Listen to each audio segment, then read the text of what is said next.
Hi, my name is Tracy, and this is my story of how I went from rags to riches in the craziest way possible. For as long as I can remember, Mom and I have lived at a shelter. I never knew my dad, but I did know that he must have been a massive jerk to dump Mom because she was a legit angel. She was always taking medicine for her heart problems, but she was also helping people at the shelter even though they didn't pay her. She taught me that the most important thing in the world was to always be kind. On my first day in first grade, I noticed that everyone was wearing the prettiest clothes, while I was wearing an oversized t-shirt and shorts that came to my feet. As soon as Mom left, I took a deep breath and walked over to a bunch of girls. Hi, I'm the prettiest girl in the group. Amy turned to me and said, Ew, you look like a cartoon. And so did your nanny. That's not my nanny, that's my mommy. She burst out laughing. You're as ugly as your mommy. Before she could say another word, I attacked her. The teachers pulled us apart and made us hug it out.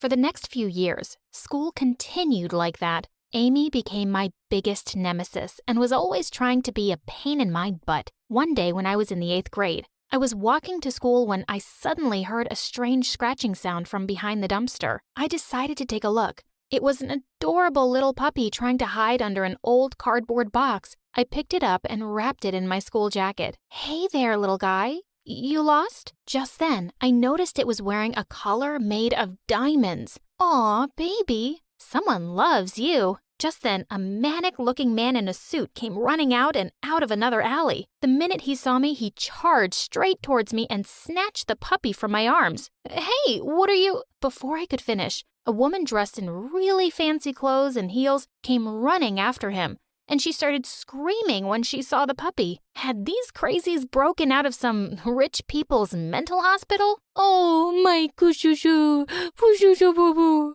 baby, mama missed you. And then she turned to me angrily. You were trying to steal my dog. Excuse me, I wasn't trying to steal your dog. I just picked him up from the street. To steal him? Or his collar? No, to help him. I'm not some common thief. Finally, the woman looked like she believed me, and she said, Fine. You saved my Jimmy, and I don't want to owe you any favors. My car is parked there. Come with me, now. I said no, and that she was a stranger. Then she nodded to her driver, who made me get in the car immediately. Take us to the big bazaar, and let's get her whatever she wants. We reached there, and as the driver was walking in with me, I spotted the nearby pharmacy and said I wanted to go there. When she asked me why, I said the only thing I wanted to buy was medicine for my sick mom. I even took out the prescription and showed it to him. The driver walked back to the lady and explained everything to her. She looked really surprised and then nodded. Once I'd bought the meds, she offered to drop me back home. As soon as we got there, I realized the bridge between our two worlds, her fancy car and my old shabby shelter home. I felt kind of embarrassed, so I quickly thanked her and ran inside. But to my surprise, the woman was waiting for me outside the shelter the next day, and she had a doctor with her. She had brought him to check up on my mother.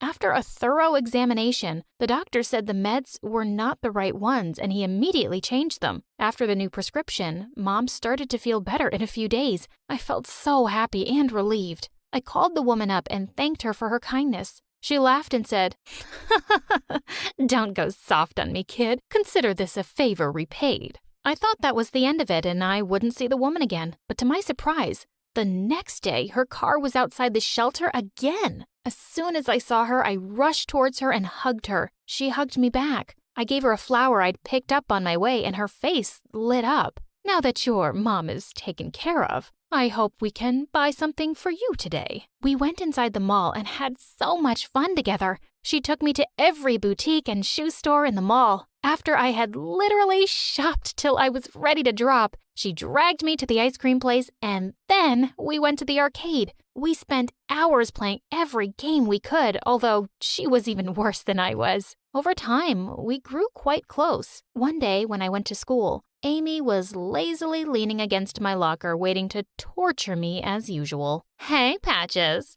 How many times are you going to patch up that ugly coat? It's beginning to look like a quilt now. I completely ignored her as I removed my coat, and then suddenly everyone gasped. I was wearing some of the new clothes the rich lady had bought for me the day before, and then they noticed my Prada bag. What did you do, Tracy? Rob a bank? Oh, I just decided to take fashion a little seriously. And let me give you some advice. That shade of green on your face is a really ugly look. Everyone was suddenly taking me more serious now that I was better dressed, and even coming over to me for fashion tips. I knew it was pretty shallow of them, but seeing how much it bothered Amy made it worth it. One day when we were at lunch, Amy and her minions walked up to me. She glared at me as though she'd eat me alive. Suddenly, I realized we were wearing the same outfit. Admit it. You're wearing a cheap copy. There's no way you can afford an original limited edition.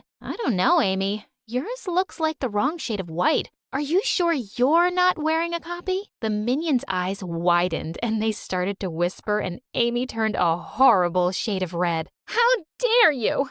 I'll tell you what the wrong shade of white is. And with that, she dumped her cup of coffee on my white outfit. I was furious. And before long, we had broken out into a full-fledged food fight right in the middle of the cafeteria. The kids gathered around us, screaming and yelling. Suddenly, 2 teachers broke us apart and dragged us to the principal's office. Oh no, I knew what this meant. Our parents would be called in. Sure enough, 30 minutes later, Mom came rushing in. She took one look at us and started apologizing to the principal. Then she turned to me. I'm so disappointed in you, Tracy. I always told you to be kind. But Mom— No buts, young lady. Then to my sheer horror, she turned to Amy, who was scowling in the corner. Where's your mom, sweetie? I'll say sorry to her too. Those stains will be a pain to wash out. But Amy shook her off angrily. Don't touch me, and mind your own freaking business. The principal told Mom that neither of Amy's parents had time to come. So Mom just smiled and said it was okay. Then Amy and I apologized and walked out. Outside, the rich woman was waiting for me. As soon as I saw her, I ran to her. Suddenly, I heard someone say, Are you freaking kidding me? I turned around and saw Amy glaring at us. You hypocrite. You didn't have time for me, but you do for these down and outs. Wait, what was going on? Hey, watch your mouth. Who do you think you are, huh? Oh, great question. Why don't you tell her who I am, Mom? What? Are you her mom?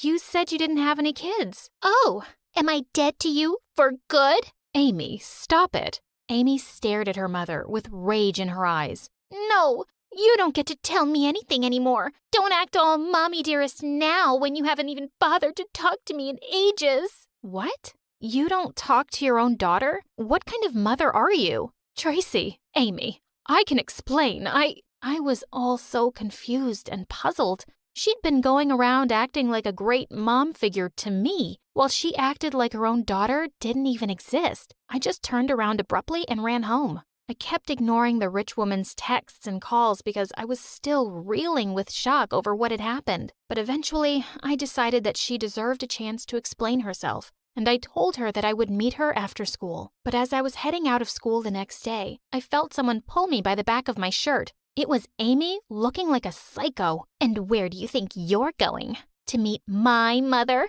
I shook her off. It's none of your business, Amy. And whatever is going on between you and your mom is not my fault. You better not meet her ever again, Tracy, or I'll have you and your mother kicked out of the shelter. Oh yeah? How do you think you can even do that? Her face twisted into an evil smile. Oh, my dad's a really powerful person on the city council. And once he tells the shelter people that you and your mom robbed my poor mother to buy branded clothes, they definitely won't be keeping thieves there. Just looking at her face, I knew she meant what she said. I hated being bullied by Amy like this, but I couldn't afford to land myself and Mom on the streets. I texted the rich woman to never contact me again. I even sent back everything she'd given me and went back to being my old, invisible self at school. Days turned into weeks, and before I knew it, 2 years had gone by without talking to the rich woman. Even though I kept my end of the bargain, Amy kept bullying me at school. And the psycho even started following me around in her car. Once I was buying ice cream at the grocery store when she popped out from behind a shelf and completely startled me. Aha!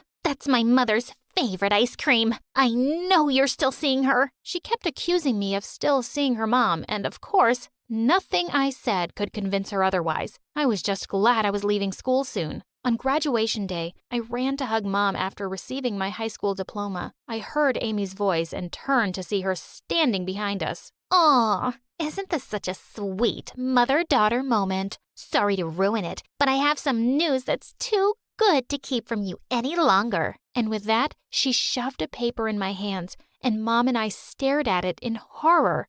It was a notice from the city council saying that our shelter would be permanently shut down because it had lost its funding. How can you do something like this? Do you have any idea how many people will lose their homes? I forgot the part where that's my problem. All I care about is you losing yours, and Daddy will make sure it happens. And I will make sure that it does not. We all turned around to see the rich woman. She took the paper from my hand and said she would pay whatever funds the shelter needed to stay open, and there was nothing Amy's dad could do to stop that. Amy looked like she was about to explode. Amy's mom turned to her and said, "Your dad is always trying to make you just like him, Amy, but I know you're better than that. He kept you away from me, but you're old enough to decide now, darling." Amy looked into her mom's eyes and shrugged off her hand. No, I'm going to stay with Dad. You can be a mother to 100 street rats like her for all I care. Just then, the principal came running towards us and said, "Oh, you must be Amy's mother.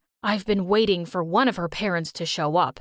I wanted to let you know that Amy can't graduate. She will have to repeat a year." What? You can't do that. And then she left crying like a little baby. I was really happy to see the rich woman again, and I apologized to her for cutting her out of my life. "There's no need for explanations, Tracy, and I'll save your shelter. But why don't you and your mom come to live with me in my big, lonely mansion?" Long story short, we did finally agree to move in with her, and I was actually really glad that the two had each other's company as I moved away for a few years for university. I met a wonderful guy there, and after graduation, we moved back to my hometown so I could help the rich woman manage her business. I'm a successful businesswoman now with 2 beautiful kids and 2 doting grandmas who are always happy to babysit.